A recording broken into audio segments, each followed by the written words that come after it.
Throughout American history, we have always been deeply drawn to the mysterious idea of power operating behind closed doors. A large portion of these organizations operated as social clubs, informal networks designed for community and companionship.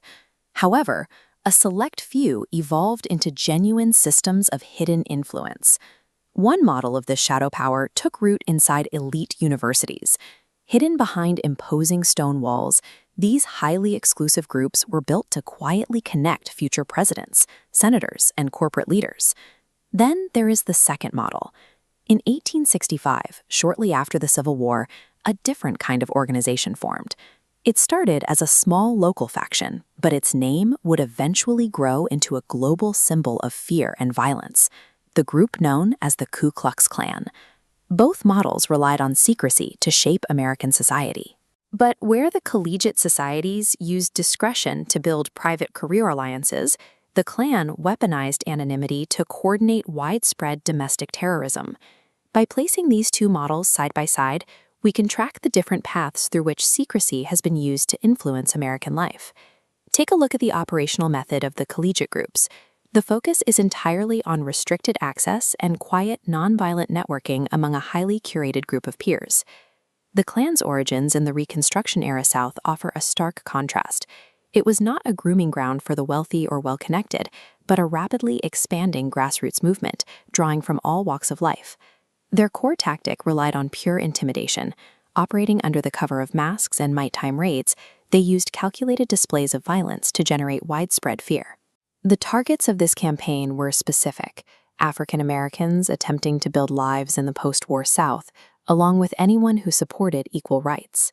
While the Ivy League societies held theoretical debates in safe, paneled rooms, the Klan was physically terrorizing communities and spreading literal violence across massive portions of the southern United States. In just a few years, this strategy of bottom-up physical terror enabled the movement to seize control of entire communities, bypassing the slow-moving, multi-generational networking required by collegiate societies. Despite taking entirely different paths, both models of these secretive organizations sought and achieved massive political leverage by the early 20th century. This map shows the explosive geographic spread of the Klan. By the 1920s, the group had expanded far beyond its regional origins in the South, swelling to claim millions of members nationwide. And if you look closely at who was actually joining, the membership extended far beyond marginalized outsiders. You see a deep infiltration of mainstream institutional roles. Politicians, prominent businessmen, and active law enforcement officers were secretly aligning with the group. This widespread infiltration granted the Klan a level of public confidence that allowed them to stage massive, highly organized marches right down the center of Washington, D.C. Because local and state officials secretly supported the ideology, a violent extremist group effectively held a functional veto over public policy and civil rights enforcement. A violently radical, grassroots terror group had moved from the fringes to the center of American life, establishing a level of entrenched systemic political power that mirrored the reach of the nation's most exclusive institutions. Today, history treats these two groups quite differently. The elite collegiate societies are mostly discussed through unproven myths, conspiracy theories, and ongoing debate. The Klan, however, left behind undeniable, documented evidence. Look at the ordinary, bureaucratic nature of this meeting room. It proves just how normalized and entrenched their operations truly were. When historians classify the KKK as the most dangerous secretive organization in American history, they point to three specific metrics: their capacity for large-scale violence, their unparalleled political influence, and their decades of localized intimidation. But the factor that separates the Klan's historical impact from any other American secret society is their use of calculated racial terrorism.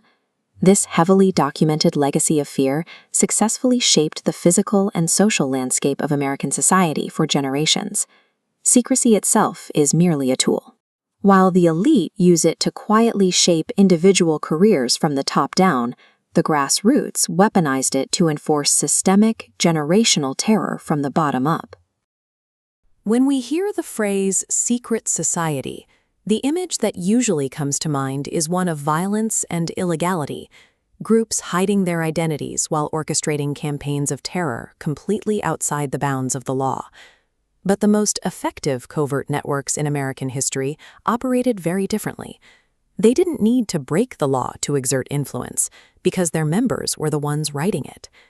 From the very beginning of the country, extreme exclusivity was woven into the political structure. George Washington himself was a prominent Freemason, participating in elaborate private ceremonies alongside other founding figures. That tradition of highly restricted, selective association continued straight into the 20th century. Tiny, heavily guarded collegiate groups began supplying a reliable stream of future intelligence directors, senators, and corporate executives. The public could clearly see the results. These men consistently secure the highest offices in the nation, but the actual process, the private meetings and internal rituals that forged those connections, was entirely sealed off from outsiders. So how exactly did these aspiring leaders use closed-door ceremonies and extreme secrecy to systematically construct a unified pipeline to political power? The blueprint for the modern collegiate pipeline was established in 1832 at Yale University. A small group of students founded Skull and Bones, operating out of a windowless building on campus known as the Tomb. They drew inspiration from older global networks like the Freemasons, adopting their centuries-old tradition of utilizing elaborate, highly guarded spaces to conduct private business. On the surface, it seems absurd. These were highly rational young men preparing for public careers in law and government, yet they willingly participated in bizarre, heavily symbolic private ceremonies. These rituals functioned as a psychological mechanism built on artificial scarcity. By strictly capping the number of invitations handed out each year, membership transformed from a simple social club into a coveted psychological prize. Going through this secret initiation strips away previous ties, replacing them with an unshakable loyalty to the group. The ritual is essentially a machine. It is designed to instantly manufacture absolute trust among strangers and permanently elevate their social standing above the rest of their peers. Once those students graduated, that manufactured trust moved directly from the university campus into the halls of government in Washington. Because information was completely locked down, conspiracy theories flourished. People naturally assumed these elite alumni were gathering in dark, smoke-filled rooms to secretly vote on national legislation. History suggests a more practical reality, straightforward cronyism. When a member needed a job or a financial loan or a political appointment, they didn't have to navigate bureaucratic red tape or traditional career ladders. They simply called a fellow brother who already controlled that lever of power. Throughout the 20th century, this fast-track system resulted in members quietly placing each other into highly sensitive roles across the intelligence community, major financial institutions, and the upper echelons of the federal government. They didn't have to dictate laws from the shadows. They shaped national policy simply by making sure that whenever a major decision was being made, their closest allies were already sitting in the room. Decades of overlapping membership rosters and highly classified careers inevitably created an optical illusion. The extreme exclusivity gave birth to the persistent myth of a fully unified, omnipotent shadow government. Yet, when historians examine the records, they find zero evidence supporting the idea of literal, coordinated secret government control directed from a society tomb. Ultimately, these groups functioned entirely as elite fraternal networking hubs. They were not criminal syndicates pulling the strings of the nation from the dark. Unlike the illegal, violent networks that hid their faces to break the law, these collegiate societies achieved absolute political dominance while operating squarely within the legal framework of the United States. The formula for structural influence is entirely public. You take elite collegiate access, combine it with a system of ritualistic, lifelong loyalty, and you can legally engineer massive political power over generations. In the end, influence in America follows a mundane, undeniable pattern. It is dictated by exactly who you know.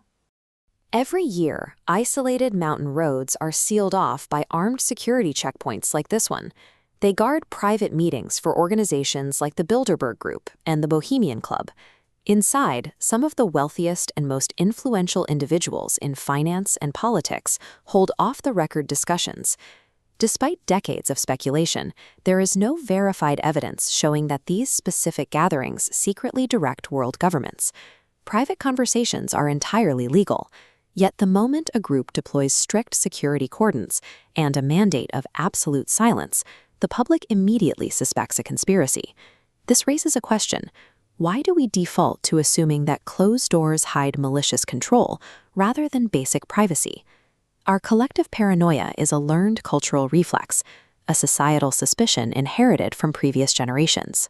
To find the origin of that reflex, we have to look back to the 20th century, when a very different type of organization slammed the door shut on the public.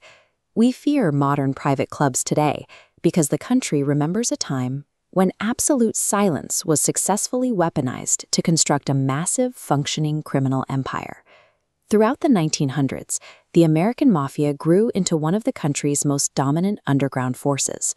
While traditional secret societies merely lobbied for political favor, organized crime pursued pure, unrestricted control and massive streams of capital.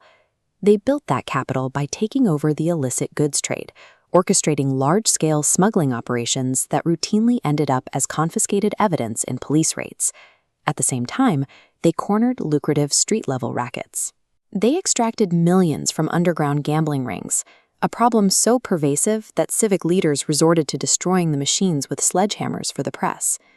These localized operations rapidly integrated, spreading outward to connect major urban centers from coast to coast. The Mafia provided a disturbing proof of concept.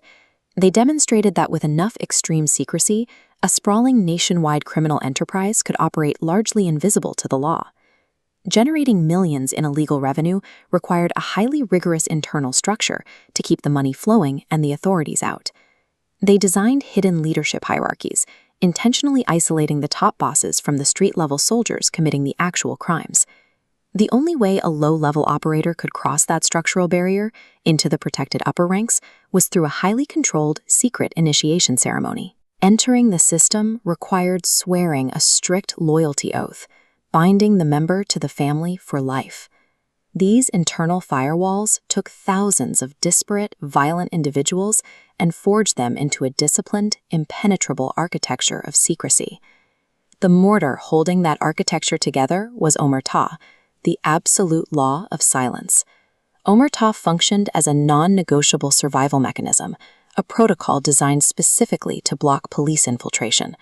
Any member who broke this operational rule and spoke to the authorities faced immediate, lethal consequences. The psychological pressure was immense. When arrests did happen, arrested members would often desperately shield their faces, entirely terrified of having their identities and affiliations exposed to the public. Even when high-ranking figures were finally dragged into courtroom proceedings, their absolute commitment to silence routinely stalled massive federal investigations. By combining absolute loyalty with the guaranteed threat of violence, organized crime syndicates became the most effective secret organizations in American history. America has a long history of groups operating out of public view. Elite university societies have gathered inside windowless buildings like this one for centuries, quietly shaping political and cultural networks. Collegiate secrecy is benign, lacking the visceral, violent history of criminal syndicates. That specific history left a deep imprint on the modern psyche. The Mafia trained the public to look at closed doors and instinctively see danger. Because they successfully proved that a massive criminal syndicate could operate right under our noses, the concept of a hidden underground empire became a permanent reality in our culture. This brings us back to today's elite private gatherings. Immediate public suspicion of private gatherings is a rational response, rooted in historical precedent.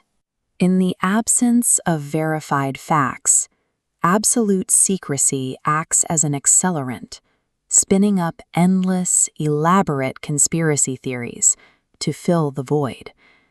And that is the ultimate irony of closed doors. The more heavily an organization relies on silence to protect itself, the more it guarantees the outside world will fear what it's doing.